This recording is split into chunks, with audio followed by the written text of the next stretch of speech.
ગ્રેજ્યુએશનનો અભ્યાસ પતાવ્યા બાદ વિદ્યાર્થીઓ ઉચ્ચ સ્તરીય અભ્યાસ માટે વિદેશ જવાનું ઈચ્છતા હોય છે અને ત્યાં કામ કરી ભણતર પતાવી કામ કરી અને ત્યાં શટલ થવાનું વિચારતા હોય છે. વડોદરા શહેરની 25 વર્ષ કરતાં વધુ અનુભવી એક સંસ્થા લીપ જીબી એજ્યુકેશન અને તેના દ્વારા જ ન્યૂઝીલેન્ડ એડમિશન ડેનું વિશેષ આયોજન કરવામાં આવ્યું છે, જ્યાં વિદ્યાર્થીઓ તેમજ વાલીઓએ મોટી સંખ્યામાં જાણકારી મેળવી છે.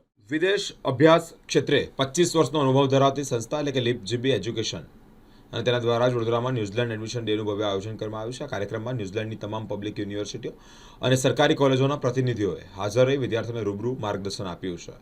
વિદ્યાર્થીઓએ કોર્સ પસંદગી, scholarship, post study work visa વિશે પણ સીધી માહિતી મેળવી છે. વિશેષ આકર્ષક તરીકે એસબીઆઈ દ્વારા એજ્યુકેશન લોન અંગે સ્થળ પર જ માર્ગદર્શન આપવામાં આવ્યું છે. ફ્રી ટ્રેડ એગ્રીમેન્ટ અને ઝડપી વિઝા પ્રોસેસના કારણે ન્યૂઝીલેન્ડ હાલ સુરક્ષિત અને શ્રેષ્ઠ વિકલ્પ બન્યું છે. સાંજ સુધીમાં મોટી સંખ્યામાં વિદ્યાર્થીઓ તકનો લાભ લેશે તેવી પણ આશા તેઓ દ્વારા વ્યક્ત કરવામાં આવી છે. નમસ્કાર. આજે ન્યૂઝીલેન્ડ એડમિશન ડે આયોજન કરવામાં આવ્યું છે વડોદરામાં.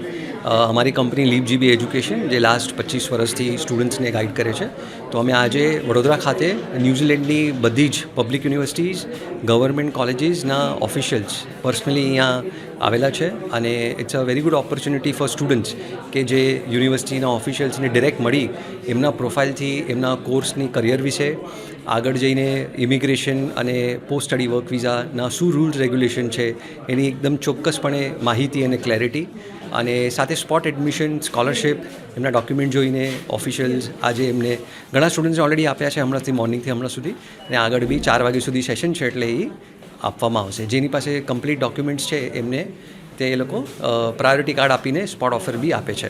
આ સિવાય સ્ટેટ બેંક ઓફ ઇન્ડિયા જે ભારતની મોટી પબ્લિક સ્કેડ્યુલ એજ્યુકેશન લોન સંસ્થા છે, જે બી આજે અવેલેબલ છે.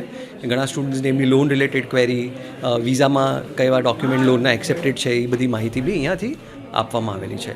તો ન્યૂઝીલેન્ડ એક સૌથી સેફેસ્ટ અને ફાસ્ટેસ્ટ ગ્રોઈંગ કન્ટ્રી છે. આજે ઘણા વર્ષોથી સેફેસ્ટ કન્સિડર થયું છે, અને જે રીતે ઇન્ડિયા અને ન્યૂઝીલેન્ડ ગવર્મેન્ટના ફ્રી ટ્રેડ એગ્રીમેન્ટ 10 વર્ષના આગળ થયા છે, એક બહુ મોટી લોંગ ટર્મ સ્ટેબિલિટી અને સેફટી માટે સ્ટુડન્ટ્સનું એક પ્લસ પોઈન્ટ છે.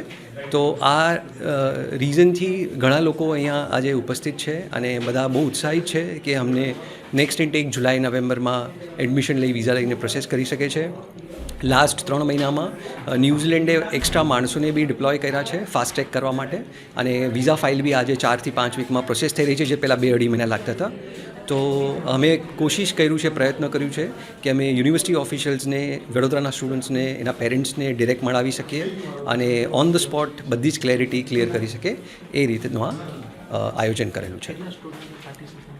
આમાં લગભગ રજિસ્ટ્રેશન 100+ સ્ટુડન્ટ્સે કર્યું છે, પણ હમણાં સુધી આઈ થિંક લાઈક 60 થી 65 સ્ટુડન્ટ્સ આવી ગયા છે, અને બાકી 4 વાગ્યા સુધીનું સેશન છે. ત્યાં સુધી I think we will cross this number. મારું નામ ધર્મેશ છે, હું ડિરેક્ટર છું લીપ જીબી એજ્યુકેશન.